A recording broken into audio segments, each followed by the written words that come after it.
நம்முடைய ஷாம் அவர்கள் செய்தியாளர் வந்திருக்கிறார். அவரை அன்புடன் வரவேற்கின்றோம். ஷாம் வணக்கம். இப்ப இங்க ஈரோடு மாவட்டத்தில் இருக்கக்கூடிய தொடர்ந்து பல்வேறு பிரச்சனைகளுக்காக போராடக்கூடிய சமூக ஆர்வலர்கள் சிலரை அடையாளம் கண்டிருக்கோம். அவங்களுக்கு சில கேள்விகள் இருக்கு. இங்க 3 முக்கிய தலைவர்கள் இருக்கீங்க. இங்க யாராவது ஒருத்தங்க கிட்ட அவங்க விருப்பப்படுற ஒரு மக்கள் சார்ந்த கேள்விதான் கேட்பாங்க. தனிப்பட்ட கேள்விகள் அனுமதிக்க முடியாது. வன்மமா இருந்தாலும் தனிநபர் தாக்குதலா இருந்தாலும் சத்தியமா அனுமதிக்க முடியாது. நம்முடைய ஈரோடு மாவட்டத்தினுடைய வளர்ச்சிக்கு சம்பந்தப்பட்ட கேள்விகள் இருந்தால் ஷாம் அனுமதிக்கலாம். நீங்க தொடருங்க. ராஜேஷ், நம்மளுடைய தேர்தல் பயணத்துடைய பொலிட்டிக்கல் மாஸ் நிகழ்ச்சி ஈரோடுல இன்னைக்கு பரபரப்பாகவும் ஆரோக்கியமாகவும் போயிட்டு இருக்கு. கட்சியுடைய பிரதிநிதிகளும் தொண்டர்களும் அவ்வளவு ஒத்துழைப்பு கொடுத்துட்டு இருக்காங்க. முதல்ல கட்சியுடைய பிரதிநிதிகளுக்கு மனமார்ந்த நன்றிகள் நியூஸ் தமிழ் சார்பாக, அண்ட் தொண்டர்களுக்கும் மனமார்ந்த வாழ்த்துக்கள். அண்ட் இங்க சில சமூக ஆர்வலர்களும் பொதுமக்களும் தங்களுடைய கேள்விகள், அதாவது ஈரோடு மாவட்டத்தை சம்பந்தப்பட்ட மக்கள் சம்பந்தப்பட்ட கேள்விகளை கட்சியுடைய பிரதிநிதிகள் கிட்ட வைக்கணும்னு வந்திருக்கிறாங்க. அவங்கள ஒரு சில பேரை நம்ம ஐடென்டிஃபை பண்ணிருக்கிறோம். அவங்க கிட்ட முதல் கேள்வி கேட்கலாம். அந்த வகையில சமூக ஆர்வலர் ஒரு அண்ணன் வந்திருக்கிறாரு. அண்ணன், உங்க கேள்வி யாருக்கு, எந்த கட்சியுடைய பிரதிநிதிக்கு? வேகமா டைம் இல்ல, சீக்கிரமா. அனைவருக்கும் வணக்கம். மதிப்புக்குரிய சட்டமன்ற உறுப்பினர்களுக்கும் நியூஸ் தமிழ் தொலைக்காட்சியின் வணக்கம் சொல்லிக்கிறோம். தமிழ்நாட்டில் மட்டும் இல்ல, ஈரோட்டில் ஜவுளி தொழிலுக்கு அடுத்தபடியா ஜவுளி தொழில் விவசாய அடுத்தபடியா ஜவுளி தொழில் தான் இருக்கு. அதுல விசைத்தறி முக்கியமா இருக்கிறோம்.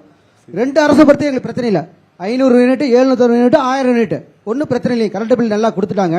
ஆனா இன்னைக்கு ஈரோட்டில் 1 கோடி மீட்டர் துணி தயார் பண்றோம்.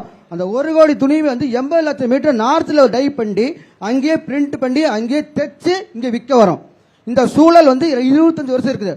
ஈரோடு கரையோரம், ஈரோடு மாவட்டத்தில் 9000 தொழிற்சாலைகள், சிறு குறு தொழிற்சாலைகள், சாயப்பட்டறை, பிளிச்சிங் பட்டறை, தொட்டி செலவை இதை சார்ந்த 50,000 மக்கள்கள் ஒரு நாளைக்கு 25 கோடி ரூபாய் வருவாய் கொடுத்த தொழில் இன்று முழுக்க முழுக்க வடமாநிலங்களுக்கு சென்று இருக்குது. இதுக்கு என்ன சொன்னா, 2006 முன்னாள் முதல்வர் கலைஞர் அவர்கள் சுருக்கமே சொல்ல முடியாது, எனக்கு ஒரு 2 நிமிஷம் சேர்த்தியே கொடுங்க. இல்ல கலைஞர் இல்ல விசைத்தறிக்கு தேவையான நடவடிக்கை எடுக்கணும். அதானே விசைத்தறி ரொம்ப நல்ல ஜவுளி தொழிலுக்கே பேசுறேன்.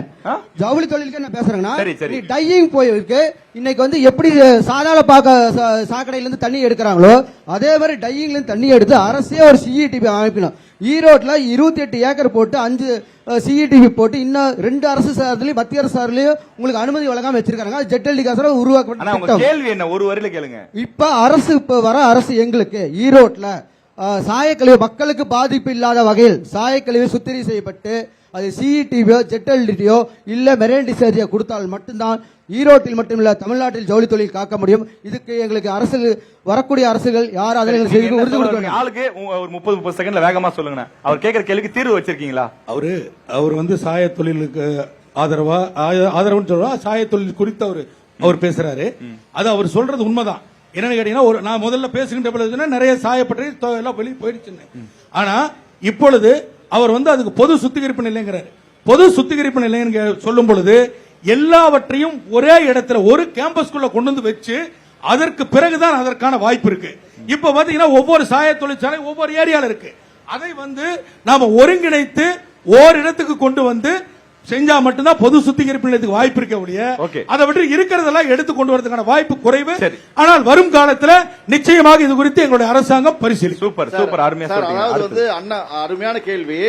இது முழுக்க முழுக்க திமுக அரசு. என்ன காரணம்னா, நீங்க என்ன செய்ய போறோம் தேர்தல் வாக்குறுதியில ஈரோடு, பள்ளிப்பாளையம், குமரபாளையம் பகுதியில் உள்ள ஜவுளி ஆலைகளுக்கு பொது சுத்திகரிப்பு நிலையங்கள் ஏற்படுத்தப்பட்டு காவேரி மற்றும் பவானி ஆற்றில் கழிவுகள் கலப்பது முற்றிலும் தடுக்கப்படும் என சொன்னீங்களே, செஞ்சீங்களா? போன தேர்தல் வாக்குறுதி 2021 திமுக சொன்னீங்களே, செஞ்சீங்களா? அது மட்டுமல்ல, ஈரோடு மாவட்டத்தின் ஜவுளி தொழிலை மேம்படுத்தவும் ஏற்றுமதி வாய்ப்புகளை அதிகரிக்கவும் தேவையான கட்டமைப்பு வசதிகளுடன் கூடிய ஒருங்கிணைந்த ஜவுளி பூங்கா அமைக்கப்படும் என்று தேர்தல் வாக்குறுதி சொன்னீங்களே, 5 வருஷம் செய்யறது என்ன?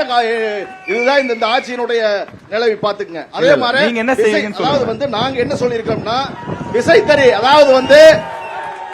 விசைத்தறி விசைத்தறி தொழிலாளருக்கு 1000 யூனிட்ல இருந்து 1400 யூனிட்டா அண்ணன் எடப்பாடியார் அண்ணன் ஆட்சி அமைஞ்சது விசைத்தறி தொழிலாளர் பாதுகாப்புன்னு சொல்லியிருக்காங்க. ஈரோடு, பவானி மற்றும் குமாரபாளையம் பகுதிகளில் நதிநீர் மாசடைவதை தடுக்க உலகத்தரம் வாய்ந்த பூஜ்ய திரவ Okay. கழிவு Okay. ஜெட்டல்டி தொழில்நுட்பத்துடன் கூடிய பொது சுத்திகரிப்பு நிலையம் முழு அரசு okay okay okay okay okay நன்றி நன்றி அதுதான் தீர்வு ஓகே அவர் சொல்லிருக்காரு அவங்க கட்சி சார்பிலான கருத்தை அக்கா நீங்க வேகமா அண்ணா, சொல்லுங்க மானத்தை காக்கின்ற ஆடையை நெய்து கொடுக்கின்ற நெசவாள இந்த மண்ணில் போற்றப்படக்கூடியவர். உண்மையிலுமே நாம் தமிழர் கட்சி உங்களுக்கு தலைவணங்குகிறது. உங்களுக்கு மட்டும் இல்ல, இன்னைக்கு பவானி ஜமுக்கால தொழில் நலிவடைஞ்சிருச்சு, நெசவு தொழில் நலிவடைஞ்சிச்சு, விசைத்தறியினால நூல் கூட வாங்க முடியல, நிறைய சிக்கல்கள் இருக்கு. சாயப்பட்டறை கழிவுகள் மூலம் ஏற்படக்கூடிய சிக்கல் எல்லாமே சரி செய்து நாம் தமிழர் கட்சி அமையும் போது விவசாயமும் இந்த மண்ணில் நெசவு தொழிலும் போற்றப்படும். நன்றி நன்றிங்க நன்றி